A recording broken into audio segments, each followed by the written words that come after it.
I thought I'd try another one of Ullswater, one I took, a photograph I took just by the shores of the lake not so long back, so we can just about see the mountains in the background, big trees on the right hand side and a little foreground shore. So let's have a look at the materials. All the usual gear, palette. We've got Cotman watercolours of ultramarine, lemon yellow, Payne's grey, alizarin crimson, raw sienna, burnt umber and light red. We've got the large Ron Ransonake. We've got a 3/4 inch flat and a number 3 rigger. We've got a tea towel just to wipe the brush on to take the water off. And our paper in format mode this time, 15 by 11, clipped to a piece of plywood. So let's have a bash at this one. So I'm going to start off with clean water and just give the paper an even soak, so it stretches evenly and also lets the background diffuse nice and soft so we don't get any hard edges. So once that's in, I'm going to go raw sienna and alizarin crimson. I'm just going to sort of brush that in, something like that.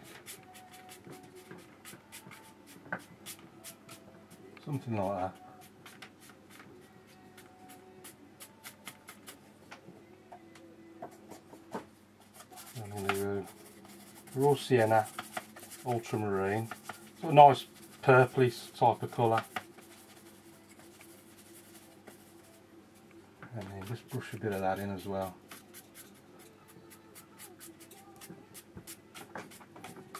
Just coming in from either side, but just leaving a light area down the middle.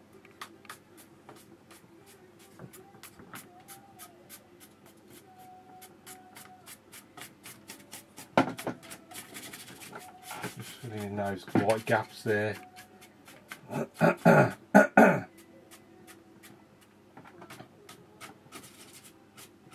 That'll do. Now I'm going to put the distant nails in now. So same colours.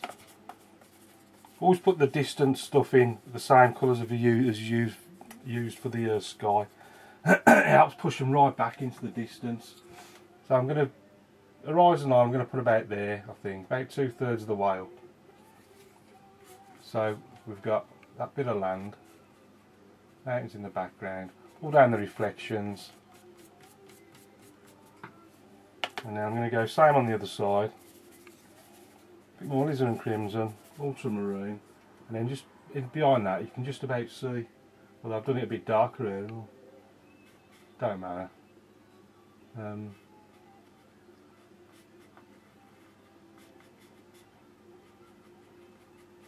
just going to pull down those reflections. See the difference between the where it's damp and where it starts to dry, you get the hard edges. So I'll try and get it in before it's dry. Now I'm just going to see. And that was still slightly damp. So I'll just put a bit more there. That's it. I ain't going to do any more than that. So that's the backgrounding. The paper's stretched slightly, so I've got it 3 corners with the clips, and I'm using a piece of blue tack here.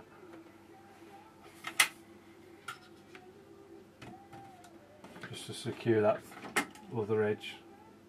So that's tight, it's pulled tight and flat, so go at it again. But I think first I'm going to do is give it a quick dry.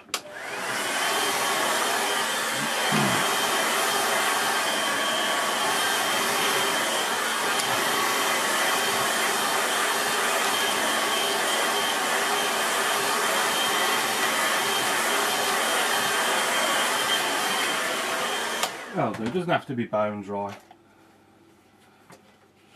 but with it being drier now, when we put the foreground stuff on, it will just be stronger tone. So next thing I'm going to do is I'm using the same 3 colours, but I'm just going to introduce a bit of lemon yellow to it as well. So using the same colours helps get the overall harmony, colour harmony going, but just a bit of lemon yellow as well, just for a bit of, just for that tree, a few trees. So I'm just going to suggest a bit of a sort of tree colour there.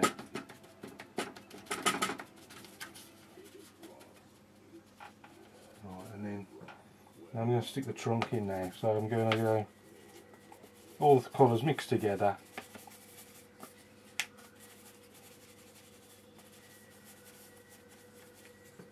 And let's stick this trunk in.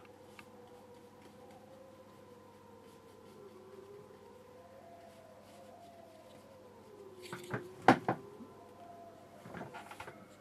we've got like a big trunk.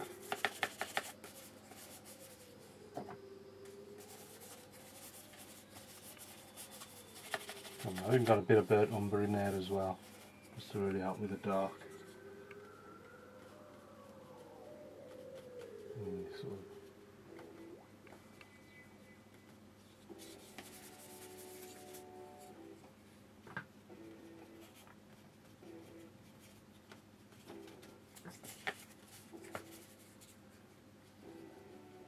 And there's another one right next to it.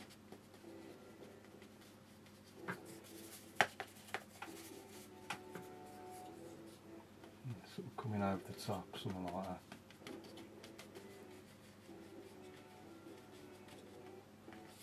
Something like that. Switch to the rigger, put in some of the finer. In fact, I might just put these ones in a bit. Just come right over there. See how it looks more effective, most effective when you're putting it right over the light bits. You can use a rigger for this, or just use the corner of the hake like I've used. I'm going to use the rigger now just to go in for a few more finer details.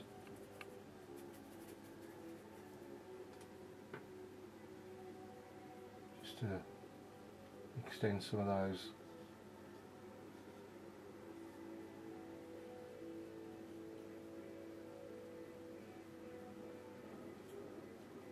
That'll do.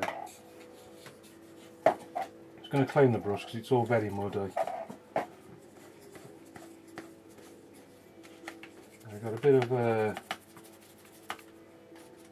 just a bit of raw sienna down there, a good bit of lemon yellow, and then add a bit of ultramarine and give this a quick sweep, just a quick sweep like that.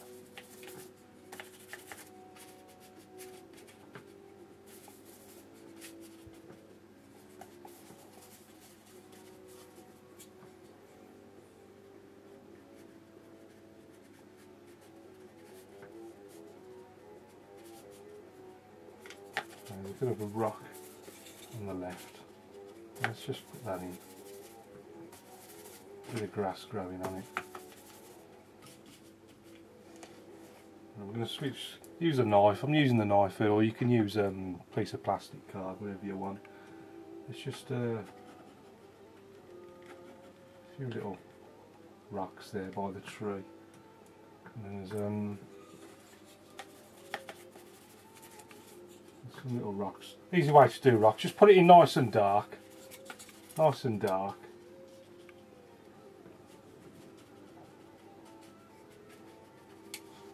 And then just using the knife, and just scrape it straight in. Maybe a few more down there.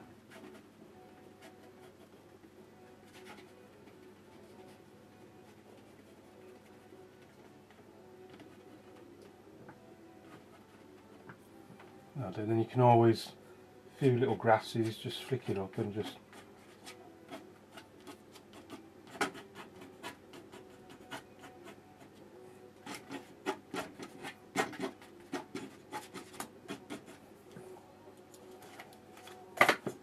back to the rigger, do a few more grasses, dark mix, and then just flick a few more up there.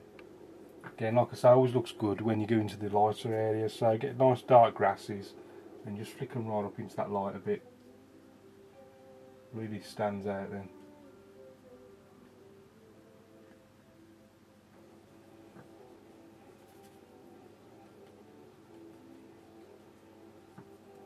Okay, don't want to overdo do it too much.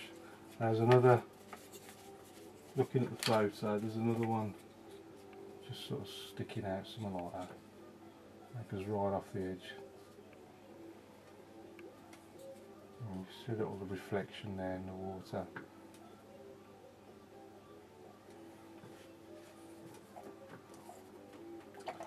I'll give that a quick dry. I don't smudge when I stick my hand in it.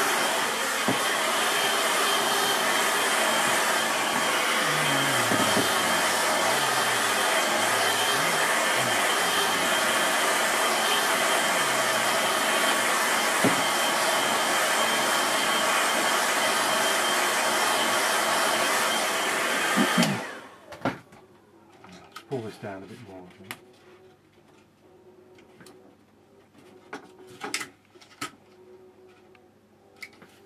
Now this tree, I think needs to be a bit stronger. In tone, so I'm switching back to the hake. I'm going to go ultramarine, lemon yellow, ultramarine, burnt umber, nice dark colour, and then just sort of make this one a bit darker, I think.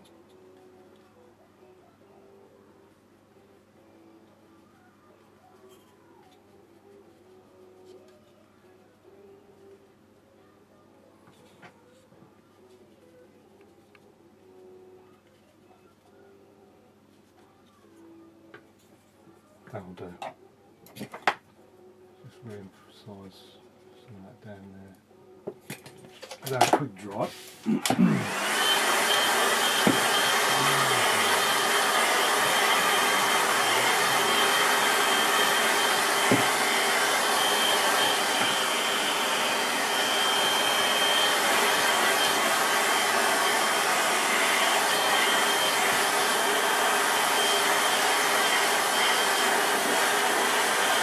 Yeah, you can even paint with your air dryer if you want, just to give it a bit of texture.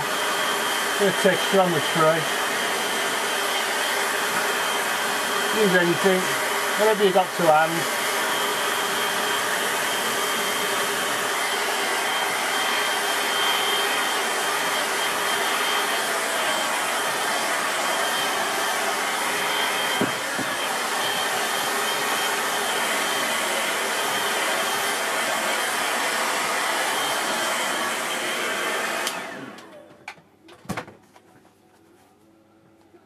I think a little boat somewhere on the horizon would look quite nice, I think. So I'm going to switch to the back to the rigger,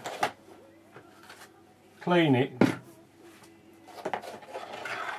So clean, and we just want to just take the excess water off. You just want it damp, clean and damp, and then in your other hand you've got a piece of tissue.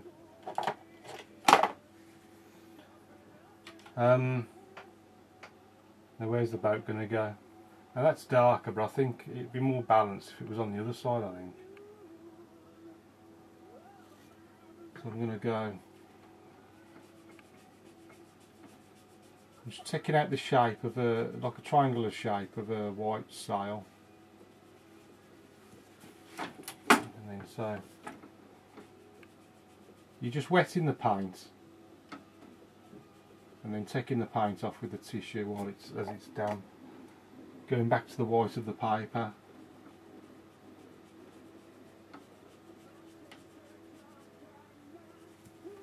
So just damp it, dab it with a tissue, and then you've got a nice sail. Take out a reflection. There we go. I'll stick another one as well. Stick a smaller one in the background, a bit further away.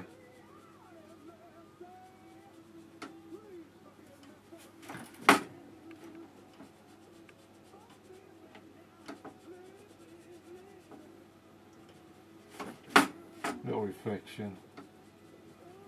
That'll do. You know, I might just stick one more over here somewhere.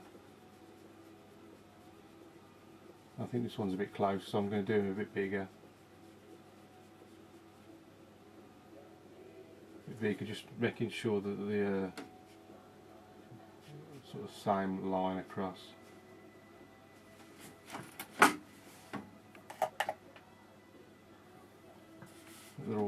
one another. And just take out a little reflection. Not so much, just enough to give the impression that there's it's floating on the water there. I might even just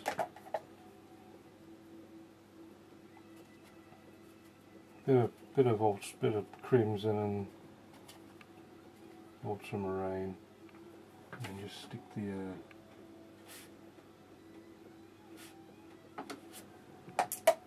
that one about in. Quick dry.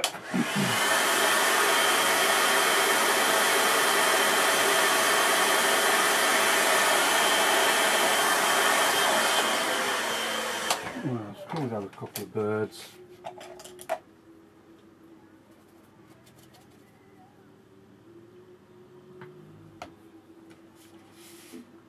Little birds, just keep them small. Another one down there. I think I'll call that one done. I think. On a quiet corner. Stick your signature in. And I'll call that one finished. So let's have a closer look at it. So this is our finished painting, so let's go and have a look at the photograph. So the first thing you'll probably notice is I've changed the colours around somewhat. The background was predominantly what was it, alizarin crimson and ultramarine, and I've tried to liven it up by creating this sort of lighter area running down the middle of the scene. Really helps with the contrast on these like these foreground bits when you see how they stand out against the light. As always, putting the distant hills in the same colours as the sky helps push them right back.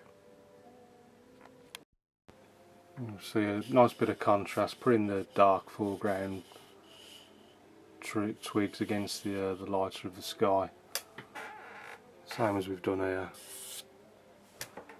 And also the bits of grasses. See how simple the rocks were to put in using the knife, or you can always use a piece of card.